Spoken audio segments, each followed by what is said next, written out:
नमस्कार, आप सभी का स्वागत है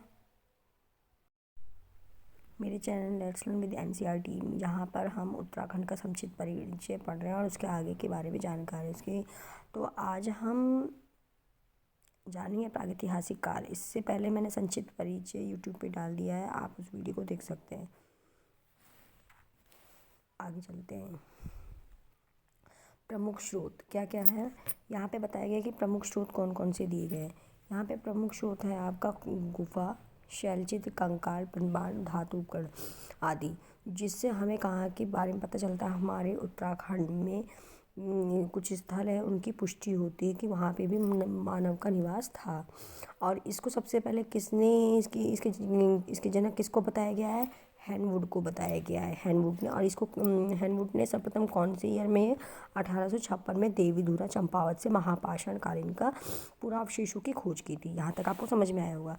अब जब बोलते हैं कि उत्तराखंड के प्रमुख पुरातात्विक स्थल कौन से हैं, कौन कौन से हैं।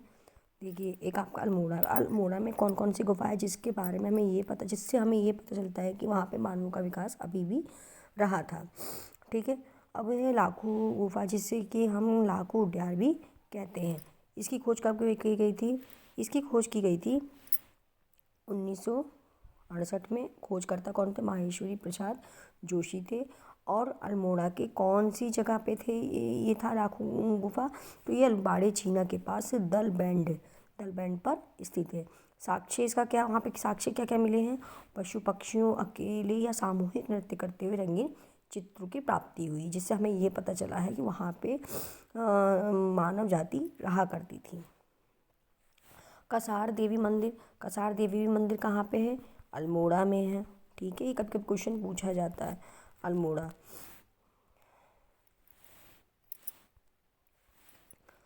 अल्मोड़ा जिले से 8 किलोमीटर की दूरी पर कश्यप पहाड़ी की चोटी पर स्थित है। यह मंदिर दूसरी शताब्दी में यहाँ स्थापित है। इस मंदिर में 14 नर्तकों का सुंदर चित्रण प्राप्त हुआ है। कभी कोई क्वेश्चन आता है कि 14 नृत्यकों का सुंदर चित्रण कहाँ प्राप्त हुआ? तो कसार देवी मंदिर में। और ये अल्मोड़ा से कितने किलोमीटर दूर है? तो 18 किलोमीटर की दूरी पर कश्यप पहाड़ी की चोटी पर है।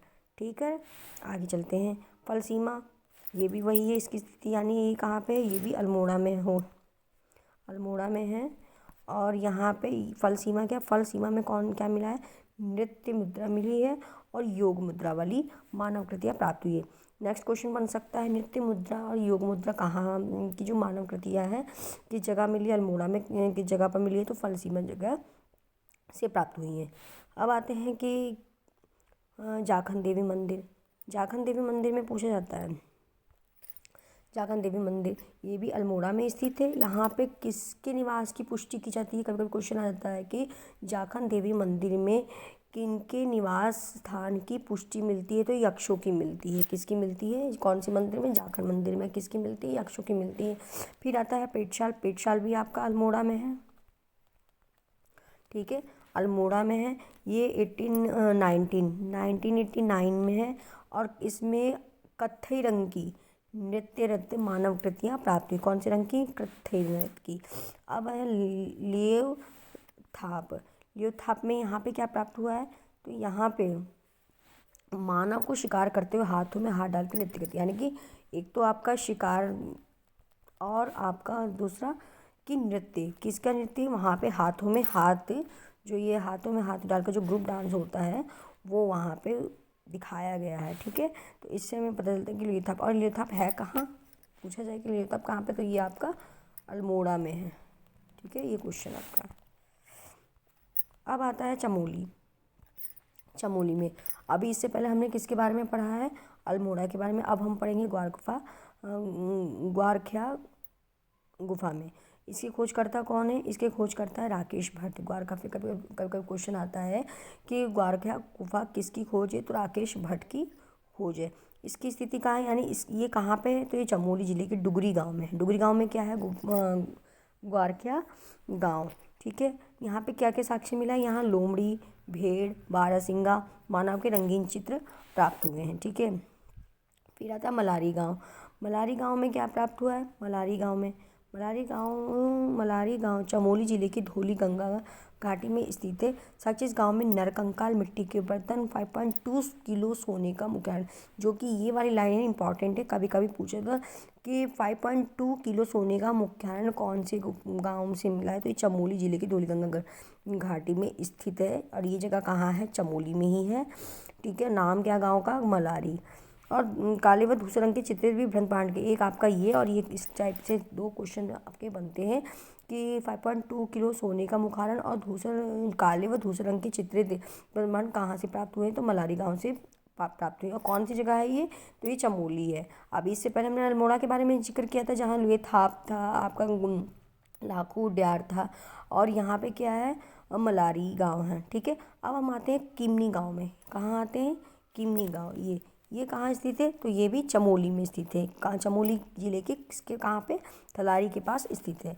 और इसमें क्या साक्ष्य मिले? इसमें हल्के सफ़ेद रंग के चित्रित हथियार और पशुओं के शिल चित्र प्राप्त हुए हैं, जिससे ये पता चलता है कि यहाँ पे भी मानव जाति का विकास था। अब आते हैं उत्तरकाशी में। उत्तरकाशी में देखिए सबसे लर्न करने वाली चीज़ें, उत्तरकाशी में एक ही है, यानी हुडली। उत्तरकाशी का हुडली क्षेत्र नीले रंग के शिल चित्र प्राप्त हुए। पूछा जाता है कि हुडली क्षेत्र कहाँ पे है? तो हुडली क्षेत्र उत्तरकाशी में है। यहाँ पे किस रंग के शैल चित्र प्राप्त हुए हैं? तो यहाँ पे नीले रंग के शैल चित्र प्राप्त हुए। पिथौरागढ़, पिथौरागढ़ में क्या प्राप्त हुआ है? तो पिथौरागढ़ में वनकोट जगह है। ठीक है, तो वनकोट क्षेत्र है। तो वनकोट क्षेत्र में ये 8 ताम्र मानवकृतियाँ प्राप्त हुई। कितनी ताम्र प्राप्त हुई? 8 ताम्र। और इसकी खोज किसने की है?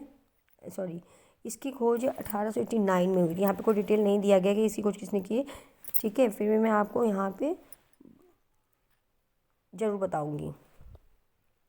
ठीक है, अब हम आते हैं आदिशक्ति। अभी तक हमने कौन कौन सी जगह का नाम हमने लर्न किया है? अभी हमने पहले पढ़ा है कि आपका कौन सा पहले हमने जगह के, तो हमने पहले अल्मोड़ा के जो लुएथाप थे, फल सीमा थी, अल्मोड़ा, गलत लिखा है, अल्मोड़ा में। ठीक, एक तो हमने अल्मोड़ा के वहाँ पे जो क्षेत्र है वहाँ पे हमें साक्ष्य मिले, दूसरा हमें चमोली में मिले, फिर उसके बाद हमें उत्तरकाशी में मिले, उत्तरकाशी है ना, उत्तरकाशी में मिले, फिर हमारा पिथौरागढ़ में मिले। ठीक है, ये आपको दिखाई दे रहा पिथौरागढ़, और देखिए ये सब वही मिले। ठीक है, आगे चलते हैं हम। आदि ऐतिहासिक काल। ठीक है, इसके प्रमुख स्रोत क्या थे? इसके प्रमुख स्रोत थे धार्मिक ग्रंथ। क्या थे? धार्मिक ग्रंथ। ठीक है, इसके थे धार्मिक ग्रंथ। धार्मिक ग्रंथ में क्या है? इनके वेद हैं। वेद, ऋग्वेद उत्तराखंड का प्रथम वो सबसे ज़्यादा उल्लेख में हमें क्या प्राप्त हो? ऋग्वेद। ठीक है, ऋग्वेद में उत्तराखंड को क्या बताया गया? उत्तराखंड को देवभूमि या मनीषियों की भूमि कहा गया। क्वेश्चन आता है कि उत्तराखंड का प्रथम और सबसे ज़्यादा उल्लेख में हमें कौन सा वेद प्राप्त होता है? तो ऋग्वेद का होता है। और ऋग्वेद को उत्तराखंड में क्या, ऋग्वेद जो है आपका ग्रंथ है, तो उसमें जो वेद है, सॉरी, जो ये वेद है उसमें उत्तराखंड को क्या कहा गया है? तो देवभूमि कहा गया है, मनीषियों की भूमि कहा गया है। इसके बाद हम आते हैं पुराण पे। ठीक है, पुराण में आपका स्कंद पुराण है। ठीक है, स्कंद पुराण में क्या बताया गया है?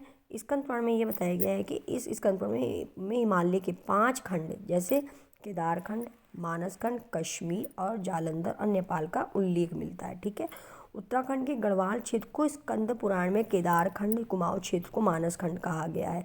स्कंद पुराण में कुमाऊं क्षेत्र के लिए कुर्मांचल शब्द का प्रयोग किया गया है। कौन से क्षेत्र, स्कंद पुराण में कुर्मांचल शब्द का प्रयोग किया गया है, लेकिन किसके लिए किया गया है? एक आपको क्वेश्चन होता है। तो कुर्मांचल शब्द का प्रयोग कुमाऊं क्षेत्र के लिए किया गया है।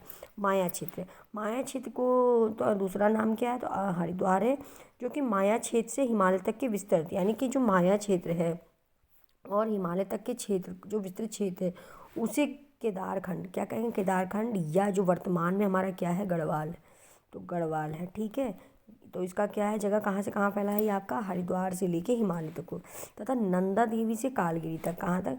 जो आपकी नंदा देवी है, जो आपकी ये नंदा देवी है, नंदा से लेके कहाँ तक? कालगिरी। ठीक है, कालगिरी। तो इस वाले क्षेत्र को क्या कहा गया है?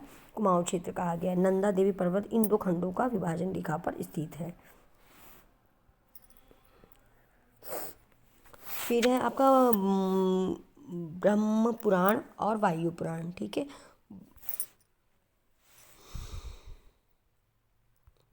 ब्रह्म पुराण व वायु पुराण में कुमाऊं क्षेत्र में, अब यहाँ पे बताया गया है कि जो ब्रह्म पुराण है, क्या बताया गया, जो ब्रह्म पुराण और वायु पुराण में कुमाऊं क्षेत्र में किन्नर, किरात, नाग, गंधर्व, यक्ष आदि जातियों का निवास का उल्लेख मिलता है।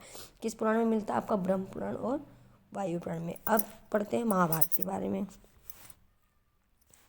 ठीक है, महाभारत के वन पर्व में हरिद्वार से केदारनाथ, भृंगतुंग के तक के स्थानों का वर्णन मिलता है। महाभारत के वन पर्व के अनुसार उस समय इस क्षेत्र में पुलिंद, कुलिंद या किरात जातियों का आधिपत्य था।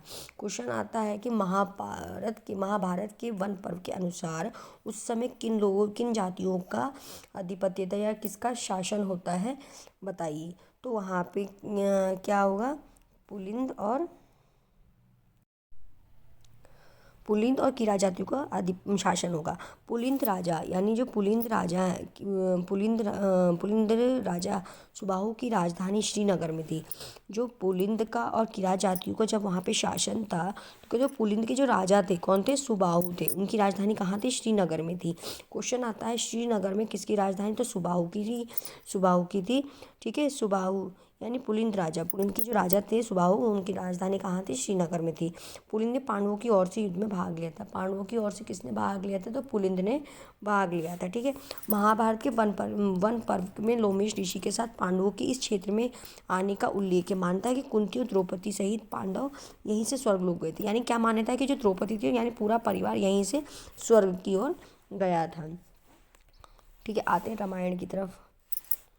अब रामायण में क्या बताया गया है? टिहरी गढ़वाल की हिमायण पट्टी में विसोन नामक पर्वत विशिष्ट आश्रम, विशिष्ट गुफा एवं विशिष्ट कुंड है।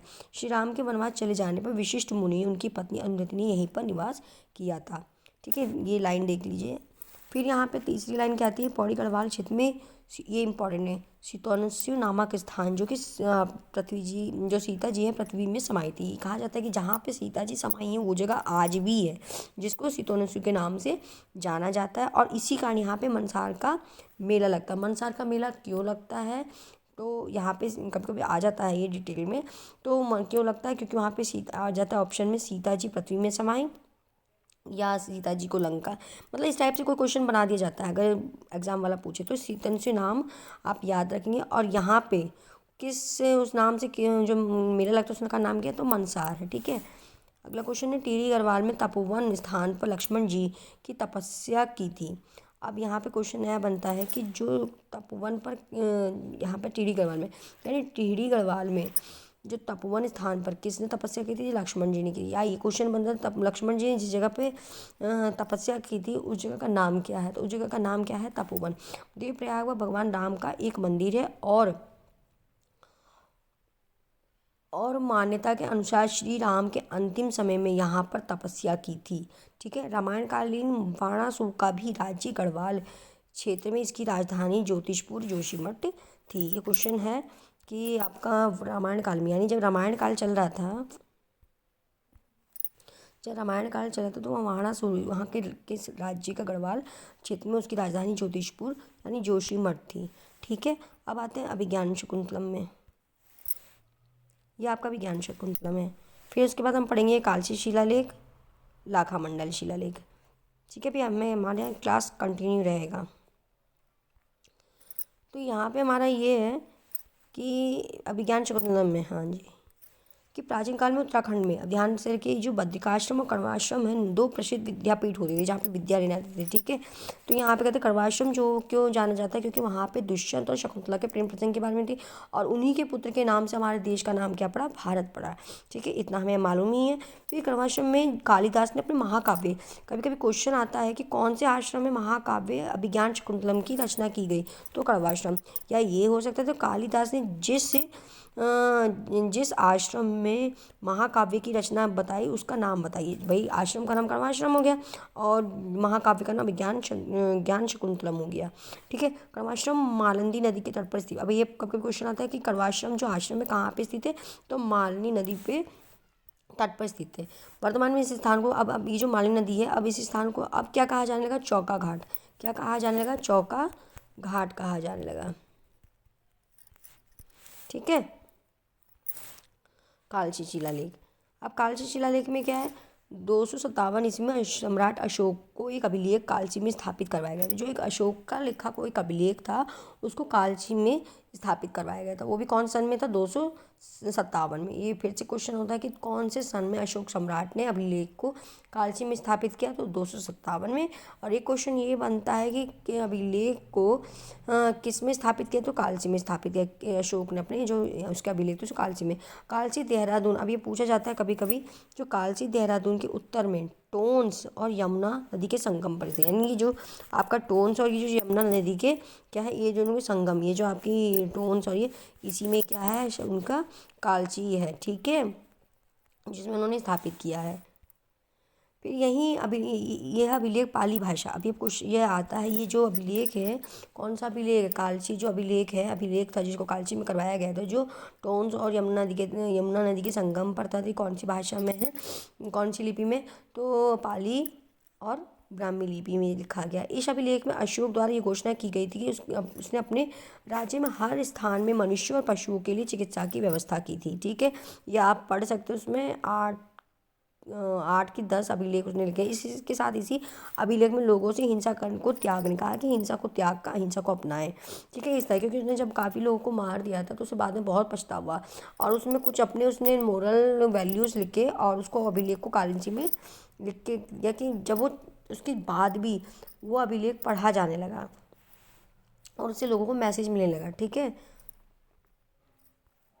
फिर यहाँ पे ये आता है कि लाखा मंडल से देहरादून के जोन सार बाबर स्थित लाखा मंडल राजकुमारी ईश्वरा का अभिलेख से प्राप्त हुआ है। ये आपका क्वेश्चन है, जो लाखा मंडल है, फिर से क्वेश्चन है रिपीट, कि लाखा मंडल शिलालेख किससे रिलेटेड है, तो राजकुमारी ईश्वरा का शिलालेख से प्राप्त हुआ है, ठीक है। ये चीज़ें हैं, और ये कहाँ पे है, तो देहरादून के जोनसार बाबर से है। तो कब का क्वेश्चन है, लाखा मंडल शिलालेख किससे संबंधित है, राजकुमारी ईश्वरा से संबंधित है, और ये कहाँ पे, देहरादून के जोनसार बाबर में स्थित है। और ये शिलालेख के अनुसार यमुना उपत्यका में यादवों का राज्य था, ऐसा करके मालूम होता है, ठीक है। तो ये चीज़ें हैं, ये शिलालेख इम्पॉर्टेंट है ना। उत्तराखंड में कुड़िद वंश का शासन 3री-4वीं शताब्दी तक था। उत्तराखंड में कुड़िद वंश, अब हम क्या पढ़ रहे हैं, कुड़िद वंश, प्राचीन काल का कुड़िद वंश का शासन 3री-4वीं शताब्दी तक रहा था। कुड़िद वंश का उत्तराखंड में राज करने वाला पहला राजनीतिक शक्ति माना जाता है, किसको, कुड़िद वंश को माना जाता है, ठीक है। अब इस अशोक के शिलालेख में, अब यहाँ पे क्वेश्चन है कि अशोक के शिलालेख में कुड़िद वंश के क्षेत्र को, क्या, कुड़िद वंश के क्षेत्र को अपरांत तथा यहाँ के लोगों को पुलिंद कहा गया है। फिर से क्वेश्चन है, ये आपका आंसर देखिए, अशोक के शिलालेख में कुड़िद वंश के क्षेत्र को क्या कहा गया, अपरांत कहा गया। क्या कहा गया, अपरांत कहा गया। यहाँ के लोगों को पुलिंद कहा जाता है।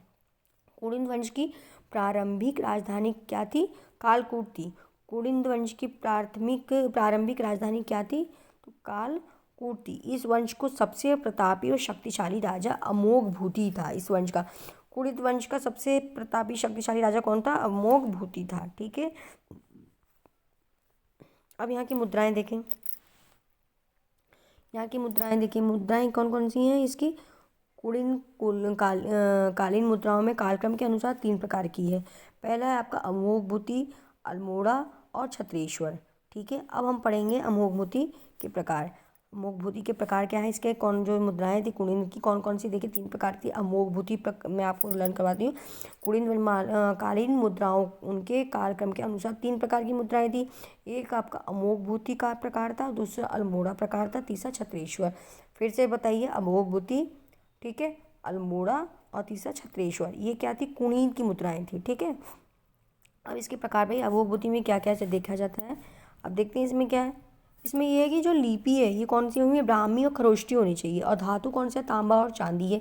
अब अंकित, अब इसमें अंकित लेख क्या है, अंकित लेख क्या क्या है, राजा कुड़िदस्य अमोघभूति महाराजस्य, ठीक है। और उसके मुद्राओं के चित्र क्या है, स्वास्तिक नारी, स्वास्तिक नदी और नाग मृग। इस मुद्रा के आगे भाग में एक द्विहस्त द्विहस्ता देवी दिखाई देती है और उनके दाहिनी और तरफ दोनों उनको देखता हुआ मृग दिखाई देता है। अब देखिए मैं इसको दोबारा रिपीट करती हूँ इस लाइन को। पहला क्या है, इसकी लिपि क्या है, अमोघूति प्रकार है। इसकी लिपि क्या है, ब्राह्मी और खरोष्टी है। धातु क्या है, तांबा और चांदी है। अंकित लेख क्या है, राजा कुड़िंदस्य अमोघ भूतिशस्य महाराजस्य। ठीक है। मुद्राओं का चित्र स्वास्तिक नारी है। मुद्राओं का चित्र क्या है, स्वास्तिक के नारी है, स्वास्तिक नदी है, स्वास्तिक के नदी है, नाग और मृग है। ठीक है। इस मुद्रा के आगे के भाग में, यानी आपने ये देखा होगा, ये मुद्रा है भाई आपकी, आगे के भाग में जो है फिर इसके एक द्विहस्ता देवी दिखाई दी, यानी इसकी जो अब भाई एक ये मुद्रा है भाई, ये कोई मुद्रा है। ठीक है। आप देखे होंगे ये इस तरफ अलग इसकी छपाई, इस तरफ इसकी अलग छपाई है। ठीक है। आप यानी ये जो आपकी मुद्रा है इसके आगे और इसके पीछे, तो एक द्विहस्ता देवी दिखाई देती है जिसके दाहिने तरफ उनको दिखता हुआ मृग दिखाई देगा। यानी कि हम बता रहे हैं कि द्विहस्ता देवी, ये यानी जो द्विहस्ता दो हाथों वाली जो द्विहस्ता वाली देवी है, उनके दाहिने तरफ, दाहिने मानी यानी हमारे दाहिने ये इस तरफ होगा, तो उनके दाहिने, अगर हमारा इस तरफ होगा जो देवी होगी उनके दाहिने इस तरफ होगा देखता हुआ मृग, यानी उनकी ओर देखता हुआ मृग। ठीक है। अब आते हैं अल्मोड़ा के प्रकार की मुद्रा पे। ये इस अल्मोड़ा प्रकार की मुद्रा पे क्या है, ये ब्राह्मी लिपि में है, धातु इनका तांबा है और मुद्राओं में चित्र की क्या है, व्रत है, कुबड़ा है, बैल है, बेदी है, नंदीपात है, मानव मूर्ति, नाग है। अल्मोड़ा प्रकार की मुद्रा उत्तराखंड से हिमालय क्षेत्र में मिलती है, यानी जो उत्तराखंड के हिमालय क्षेत्र में मिलती है मुद्राएं, और इनकी अधिकांश मुद्रा अल्मोड़ा जिले से प्राप्त हुई हैं। अल्मोड़ा के प्रकार की और ज़्यादा से ये कहाँ पे प्राप्त हुई है, अल्मोड़ा में ही प्राप्त हुई। आपको समझ में आ रहा हो आप कमेंट करके लिखिए। अब है छत्रेश्वर। ठीक है। छत्रेश्वर में क्या है, छत्रेश्वर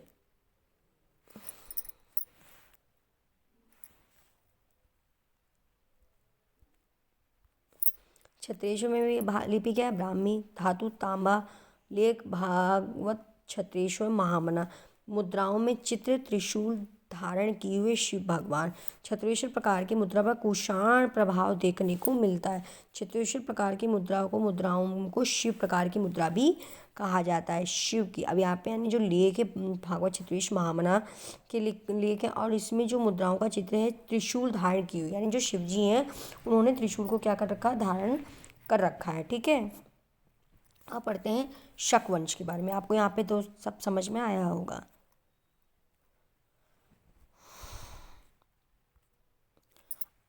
अब यहाँ पे क्या बताया, यहाँ पे ये बताया कि शकों ने कुलिंदों को अब देखिए शकों ने क्या किया, कुलिंदों को पराजित किया। पहले क्या था वहाँ पे, कुलिंद और पुलिंद दोनों का राज्य था। अब क्या बताया कि शकों ने कुलिंदों को पराजित करके इसके मैदानी क्षेत्रों पर अपना अधिकार कर लिया। पहले ऐसे ही हुआ करता था भाई, जो जिसको अपना साम्राज्य, और फिर जो बलवान होता था क्षेत्र उसका हो जाता था। कुमाऊं क्षेत्र में स्थित सूर्य मंदिर, सूर्य मूर्तियाँ शकों अस्तित्व पुष्टि करती है। इनमें से अल्मोड़ा कटारमल सूर्य मंदिर भी जो सबसे ज़्यादा प्रसिद्ध है। शकवंश में फिर से देखिए क्या है, शकों ने कुलिंद को पराजित करके इसके मैदानी क्षेत्र पर अपना अधिकार कर लिया था। अब यहाँ पे क्या क्या आ गया, कुमाऊं क्षेत्र में स्थित सूर्य मंदिर, सूर्य मूर्तियाँ शकों के अस्तित्व पुष्टि करती है, और इनमें से अल्मोड़ा को कटार मल सूर्य मंदिर सबसे ज़्यादा प्रसिद्ध है। अब है कुषाण वंश। उसके बाद पढ़ेंगे योध्य वंश, कर्पूर राज्य, नागवंश, मोकरी राज्य, हर्षवर्धन शासनकाल, कार्तिकेयपुर, खप्पर देववंश, निम्बर वंश, सलोड़ादित्य वंश, शंकराचार्य उत्तराखंड आगमन।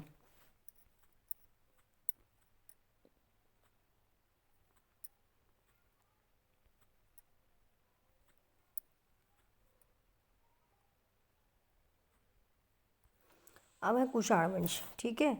कुषाण वंश में क्या पढ़ना है हमें कि शकों के बाद कुषाणों ने राज्य पे तराई क्षेत्रों पर अपना अधिकार कर लिया। तो वहाँ पे कौन कौन आए, देखिए वहाँ कुछ अवशेष किस किसके पास, वीरभद्र जो ऋषिकेश, मोरध्वज कोटद्वार के पास, गोविशाण यानी काशीपुरी, वहाँ पे किन्होंने अपना शासन कर लिया, शकों के बाद कुषाणों ने। ठीक है। आर्कोलॉजी ऑफ कुमाऊं, यानी आर्कोलॉजी ऑफ कुमाऊं क्वेश्चन आता है, कांति प्रसाद नौटियाल की पुस्तक है ये, कि आर्कोलॉजी ऑफ कुमाऊं किसने लिखी है, तो कांति प्रसाद नौटियाल ने अपनी पुस्तक में आर्कोलॉजी ऑफ कुमाऊं में गो विषाण का उल्लेख करते हुए इसे कुषाणों का प्रमुख नगर है। यानी अब कभी अब ये भी ऐसे भी आ सकता है, गो विषाण यानी काशीपुर, काशीपुर का यानी काशीपुर में किसका नगर बताया गया है? तो कुषाणों का प्रमुख नगर बताया गया है। ठीक है, अब आता है कि यौध्य वंश। ठीक है, यौध्य वंश में क्या है? यौध्य वंश आपका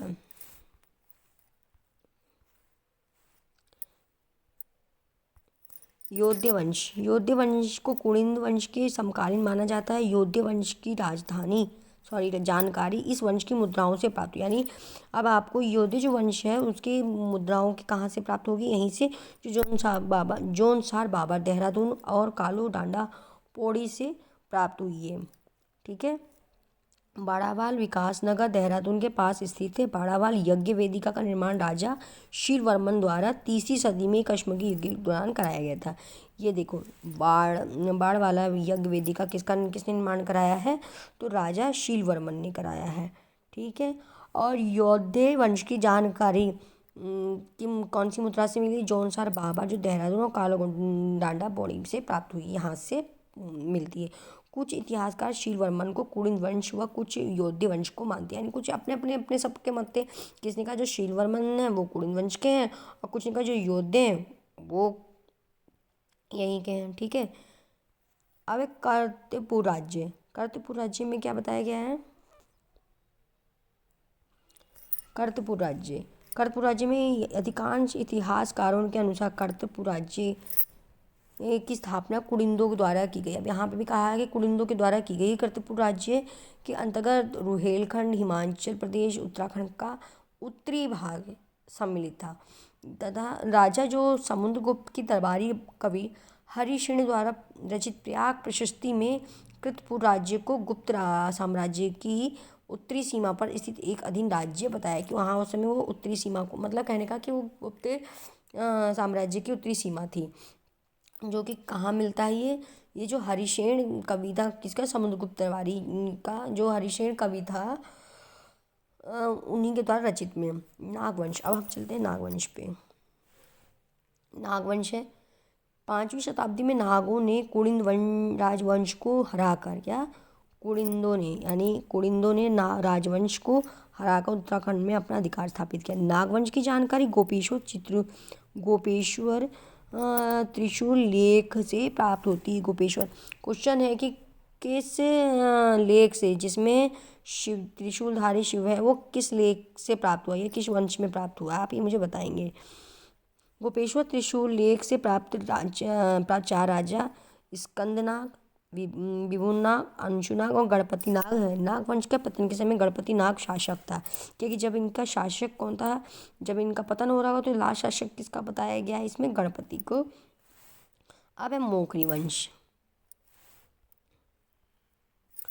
मोखरी वंश में क्या बता? गुप्त वंश के पतन के बाद मोखरी वंश की स्थापना हुई। नाग शासन का आखिरी वंश कौन था उस समय? शासक कौन था? तो गणपति नाग। मोखरी वंश की राजधानी कन्नौज थी। कन्नौज का प्रथम मोखरी शासक हरिवर्मा था। ठीक है, मोखरी वंश का अंतिम शासक ग्रहवर्मा। पहले तो कौन था कन्नौज का? कि हरिवर्मा, और लास्ट में ग्रहवर्मा। वाणमन द्वारा रचित हर्षवर्धन में बताया गया है कि राजा हर्षवर्धन ने कन्नौज पर आक्रमण कर ग्रहवर्मा की हत्या कर दी थी। इसके बाद उत्तराखंड में राजा हर्षवर्धन का अधिकार स्थापित हो गया। यहाँ तक आपको समझ में आया होगा। अब चलते हैं 606 से 647 ईस्वी पूर्व में हर्षवर्धन का शासनकाल था। राजा हर्षवर्धन के शासन की जानकारी वाणा भट्ट के द्वारा रचित हर्षचरित में मिलती है। राजा हर्षवर्धन के समय चीनी यात्री हैनसिंग भारत में आया था। हैनसिंग ने उत्तराखंड को पोहीमोलोपुलो यानी ब्रह्मपुर का नाम दिया था, यानी उसने अपनी लैंग्वेज में दिया था। हैनसिंग ने हरिद्वार के लिए मोयुलो नामक शब्द का प्रयोग किया था। तो चीनी यात्री थे तो उनकी लैंग्वेज अलग होगी, उन्होंने अपनी लैंग्वेज में उस जगह का जो नाम दिया वो यहाँ पे लिखित है। अब हम आते हैं कार्तिकेयपुर राजवंश में। उसके बाद कार्तिकेयपुर राजवंश की स्थापना 1700 ईस्वी में हुई थी। इस राजवंश को उत्तराखंड का पहला ऐतिहासिक राजवंश माना जाता था। कार्तिकेयपुर राजवंश के बारे में बागेश्वर और पांडुकेश्वर, बैजनाथ और खंडारा आदि स्थानों से प्राप्त हुए ताम्र लेखों से जानकारी होती है। कार्तिकेयपुर राजवंश की राजधानी 300 वर्ष तक जोशीमठ चमोली तथा बाद में इसकी राजधानी बैजनाथ बागेश्वर कत्यूरी कार्तिकेयपुर नामक स्थान से प्राप्त हुई। बागेश्वर लेख के अनुसार कार्तिकेयपुर राजवंश का प्रथम राजा बसंत देव था। राजा बसंत देव परम भट्टारक महाराज परमेश्वर की उपाधि प्राप्त की थी। इस वंश की मूर्ति कला और वास्तुकला में उत्तराखंड को स्वर्ग युग कहा जाता है। अब देख लीजिए, क्वेश्चन इंपॉर्टेंट है कि इस वंश के जो मूर्ति कला को और वास्तुकला, जब यहाँ पे इनका विकास होता है तो उत्तराखंड का स्वर्ग युग था। कब? देखो, बागेश्वर लेख के अनुसार कार्तिकेयपुर राजवंश का प्रथम राजा बसंत देव था। ये पहला क्वेश्चन आता है कि कार्तिकेयपुर राजवंश का प्रथम राजा कौन था? बसंत देव था। ठीक है, कि इसी फिर का जो राजा बसंत देव था परम भट्टारक और महाराज परमेश्वर की उपाधि। तो बसंत राज ने किसकी उपाधि प्राप्त की थी? क्वेश्चन बनता है दूसरा आपका, परम भट्टारक और महाराजी धीराज परमेश्वर की उपाधि धारण की थी। इस वंश के जो बसंत राज को इस वंश के जो भी मूर्तिकला वास्तुकला का जो भी विकास हुआ उस समय उत्तराखंड का ये स्वर्गयुग कहा गया। ठीक है, कार्तिकेयपुर राजवंश के देवता, अब यहाँ पे कार्तिकेय थे। कार्तिकेयपुर, आप खुद सोचिए। इतिहासकार लक्ष्मीदत्त जोशी के अनुसार कार्तिकेयपुर राजवंश के शासक मूल रूप से अयोध्या से संबंधित है। अब इन्होंने क्या कहा कि हो सकता है जो ये आए कार्तिकेयपुर का जो राजवंश है वो कहाँ से संबंधित है? तो अयोध्या से। और यहाँ पे जब इनका कार्तिकेयपुर जगह हो गई, इन लोगों की, इनका जो नाम हो गया, तो इनके भगवान के कार्तिकेय को बना दिया गया। इतिहासकार बद्र पांडे के अनुसार कार्तिकेयपुर राजवंश के शासक सूर्यवंशी थे। किसी ने अयोध्या का बताया और किसी ने क्या बताया? लक्ष्मीदत्त। इतिहासकार लक्ष्मीदत्त, उन्होंने अयोध्या से बताया, और जो बद्रीदत्त थे उन्होंने यहाँ के वंशज को कहाँ का बताया सूर्यवंशी बताया, खपरदेव। उसके बाद हमारा बचता है निम्बर वंश, सोरादित्य वंश, शंकराचार्य। खपरदेव वंश की राजधानी बागेश्वर लेक से मिलती। कहाँ से मिलती है? बागेश्वर लेक से मिलती है। इस वंश के प्रथम राजा खपरदेव ही थे। ठीक है, खपर वंश का राजा अंतिम राजा त्रिभुवन था। निम्बर वंश की जो सबसे ज़्यादा जानकारी है पांडुकेश्वर जोशीमठ से प्राप्त हुई ताम्रपत्रों से मिलती है। फिर निम्बर वंश का प्रथम राजा निम्बर देव था। निम्बर वंश से निम्बर देव याद कर लीजिएगा। राजा निम्बर देव को शत्रुहंता भी कहा जाता है जी, जो शत्रुहंता यानी शत्रु को खत्म करने वाला। राजा निम्बरदेव ने राजा निम्बरदेव के पुत्र इष्टगण ने उत्तराखंड को इष्ट में बांधने का प्रयास किया। राजा इष्टगण के पुत्र ललितशूर देव को इस वंश का प्रतापी राजा माना जाता है। ललितशूर देव को कालिक कलंक पंक में मग्न धरती के उद्धार के लिए 12 अवतार बताया गया था। अब जो जैसा वर्क करेगा अपने साम्राज्य में, अच्छा वर्क करेगा, तो उसको किसी ना किसी का अवतार वहाँ के निवासी बता ही देते हैं। ऐसे ही यहाँ पे भी ललितशूर देव को काल की कलंक पंक में मग्न धरती के उद्धार के लिए 12 अवतार बताया गया है। ललितशूर देव के पुत्र भूदेव ने बैजनाथ मंदिर के निर्माण में सहयोग भी दिया था। अब आता है सलोरादित्य वंश। सलोरादित्य वंश क्या है? सलोरादित्य वंश का प्रथम शासक कौन था? इच्छर देव था। कौन था? इच्छर देव था। सलोरादित्य वंश की जानकारी बालेश्वर और पांडुकेश्वर प्राप्त ताम्रपत्रों से होती है। इच्छर देव के बाद इस वंश में देशदेव, परमदेव और सुमित्रा देव आदि शासक हुए। अब ये हमारे वंश थे। इस वंशों के बाद अब आता है क्या? शंकराचार्य का उत्तराखंड में आगमन। क्या बताया इसमें? कार्तिकेयपुर राजवंश के शासन काल में शंकराचार्य का उत्तराखंड में आगमन हुआ। शंकराचार्य ने हिंदू धर्म की पुनः स्थापना के लिए भूमिका निभाई। उन्होंने 4 मठों की स्थापना की। क्वेश्चन आता है, उन्होंने कितने मठों की स्थापना करी? 4 मठों की स्थापना करी। कौन कौन सी मठों की स्थापना करी? देखिए, ज्योतिर्मठ उत्तराखंड, ठीक है, द्वारका मठ गुजरात में, श्रृंगेरी निषद पीठम कर्नाटक, और गोवर्धनपुरी मठ उड़ीसा। ठीक है, फिर 1820 ईस्वी में उन्होंने अपने शरीर को केदारनाथ में ही त्याग दिया था। तो आपको मेरा पढ़ाने का तरीका कैसा लगा, आप इसके लिए मुझे लाइक कमेंट कीजिए, ज़्यादा शेयर कीजिए और ज़रूरतमंद स्टूडेंट्स तक पहुँचे मेरी वीडियो, इससे ज़्यादा शेयर कीजिए, लाइक एंड सब्सक्राइब जरूर कीजिएगा। जय हिंद, जय भारत।